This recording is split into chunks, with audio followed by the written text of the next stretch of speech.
नीतीश के विधायकों का टिकट कटने वाला है, बीजेपी के विधायकों का टिकट कटने वाला है। क्या 1 या 2 या 50 या 100? बहुत सारे ऐसे विधायक हैं जिनका पत्ता साफ होने वाला है। यानी कि अगर कुल मिलाकर कहें कि एनडीए महागठबंधन के विधायकों का पत्ता साफ होने वाला है। वो कौन कौन विधायक हैं, कौन कौन ऐसे विधायक हैं जिनका पत्ता साफ होने वाला है?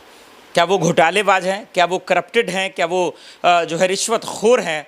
कौन मंत्री है? क्या मंत्री पद पे भी तो नहीं है वो विधायक? दर्शकों, बहुत सारी ऐसी खबरें आई हैं और ये पता चल रहा है कि एनडीए सरकार में जो मौजूद विधायक हैं, बहुत सारे विधायकों का इस बार यानी कि 2 महीने के बाद बिहार विधानसभा चुनाव से पत्ता कट सकता है, नए लोगों को मौका मिल सकता है। और बीजेपी ऐसा ज़्यादातर करती रही है, हरियाणा में भी की, महाराष्ट्र में भी किया उन्होंने, और लोगों ने कहा कि भाई इनका बुरा असर पड़ेगा, पड़ा भी, लेकिन चुनाव आयोग की मेहरबानी की वजह से वो बच गया, ऐसा विपक्ष कहता नजर आता है। खबर पे जरा ध्यान दीजिए। देखिए, खबर जो है दर्शकों बहुत बड़ी खबर है और समझिएगा, चुनाव से पहले अगर ऐसा होता है, अगर बीजेपी वोट काटती है, माफ़ कीजिए टिकट काटती है, या फिर जेडीयू टिकट काटती है विधायकों की, तो क्या दिक्कत का सामना करना पड़ेगा? क्या एनडीए सरकार पे फर्क पड़ेगा? क्या बिहार चुनाव से पहले पार्टियां अपने पैर पर कुल्हाड़ी मारने का काम कर रही है? हम इसका जवाब आपको जो है इस वीडियो में आखिर तक ज़रूर देंगे, लेकिन पहले बिहार विधानसभा इलेक्शन से जुड़ी जो बातें हैं एनडीए को लेकर, एनडीए महागठबंधन को लेकर, उस पर बात करते हैं। फिर हम इंडिया गठबंधन तेजस्वी यादव की बात करेंगे।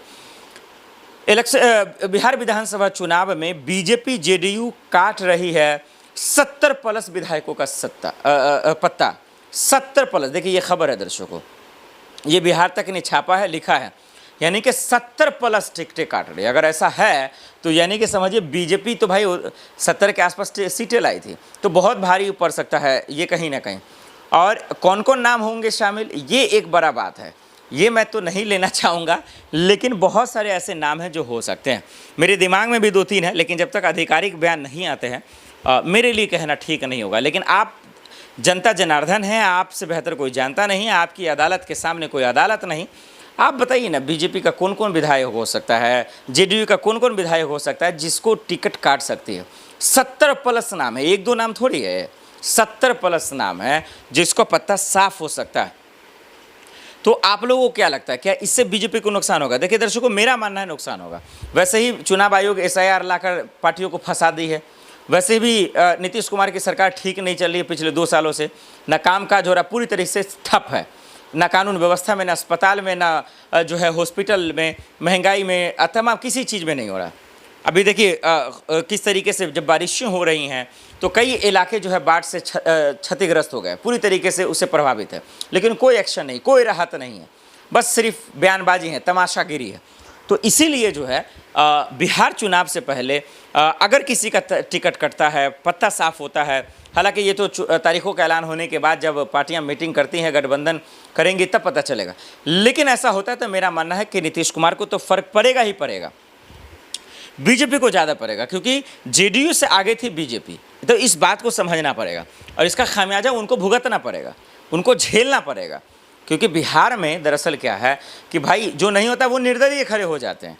ये आरजेडी में भी, आरजेडी के भी लोग ने कहा कि भाई साहब टिकट नहीं देंगे, पत्ता अगर काट दिया जाएगा तो निर्दलीय खड़े हो जाएंगे।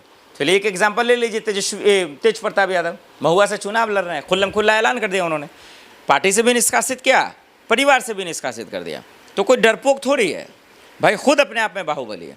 तो ये बहुत बड़ा सवाल है। तो जेडीयू और बीजेपी यानी कि एनडीए गठबंधन से 70 प्लस का टिकट कटेंगे अगर विधायकों की, पत्ता साफ होगा तो क्या होगा, ये हमें कमेंट कर बताइए। अब आते हैं इंडिया गठबंधन पर और तेजस्वी यादव ने जो चुनाव आयोग पर बम फोड़ा है उस पर कि उनका नाम वोटर लिस्ट में नहीं है। सही क्या है, झूठ क्या है, आइए पर्दाफाश करते हैं।